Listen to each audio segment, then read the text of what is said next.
Dëshmoj për të nderuar dhe lavdëruar emrin e Atit tim qiellor, që në profecitë e kaluara Zoti më thoshte se do të kaloja nëpër disa momente sprove dhe se ato ishin të nevojshme për të ndërtuar jetën time. Dhe kështu vëllezër dhe motra, me kalimin e kohës filluan të ndodhnin ato sprova të vështira ku unë isha pa punë. Në atë kohë bashkëshortja ime punonte dhe paratë që ajo fitonte nga puna nuk na mjaftonin. Mua nuk më dilte asnjë punë, edhe me ato që mundohesha të merresha për të fituar pak para, le të themi se nuk ishin paratë e nevojshme. Dhe kështu vëllezër dhe motra, me kalimin e kohës filluan të akumulohej qiraja e shtëpisë derisa arritëm plot 5 muaj qira pa paguar. Pjesa e shërbimeve publike edhe ato filluan të akumuloheshin, na pren energjinë elektrike, ujin do të na e prisnin, po ashtu gruaja ime përpiqej t'i paguante dhe Zoti na lejoi, si të thuash, të kishim këto përjetime. Dhe unë arrita në një pikë në të cilën u tregova i pabindur, sepse në momentin kur Zoti më thoshte mos u shqetëso,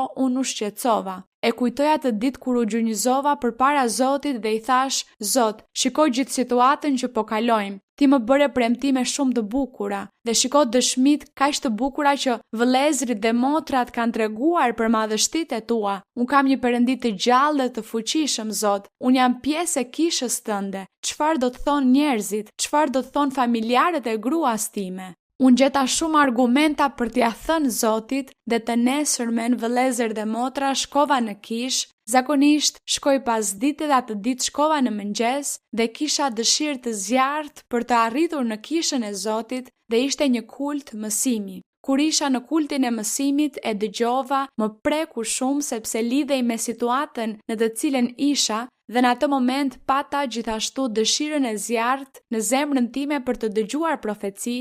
Atëherë fola me pastorin dhe pastori më thot: sigurisht vëlla mundesh. U ula për të dëgjuar dhe pikërisht Zoti më bën disa premtime shumë të bukura dhe mi përsërit shumë prej tyre. Dhe kur erdhi momenti, Zoti më lejoi të dëgjoj fjalët e fundit dhe më thot: dhe për atë situatë në për të cilën po kalon, mos u shqetëso. Unë do të zgjidh gjithçka që po ndodh në shtëpinë tënde.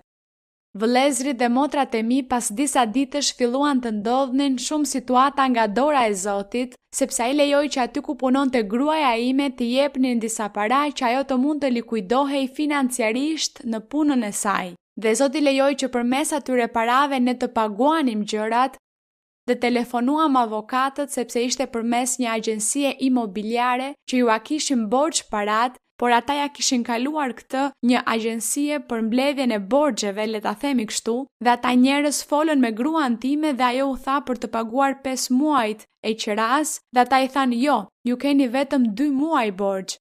Nuk e kuptonim se nga ishin paguar 3 muajt e tjerë, por gruaja ime pagoi 2 muaj. Dhe madje vëllezër dhe motra, për ato 2 muaj shuma që paguam ishte shumë më pak se ajo që duhej paguar. Dhe më pas Zoti po ashtu na dha parat për të mbushur frigoriferin, bufen e kuzhinës, për të paguar shërbimet e shtëpisë dhe të gjitha këto i dëshmoj për të nderuar dhe lavdëruar emrin e Perëndisë tonë të përjetshëm.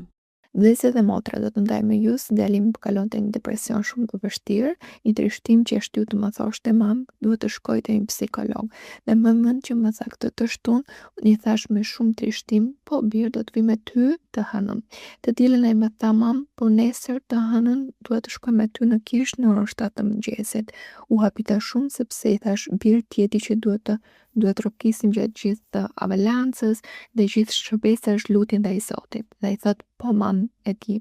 Te im ka shumë respekt për profecinë dhe për gjithë shka që ka të bëj me kishën. Atit më bëritën në orën 7 mëngjesit dhe më tha: mam, duhet të kthem pas.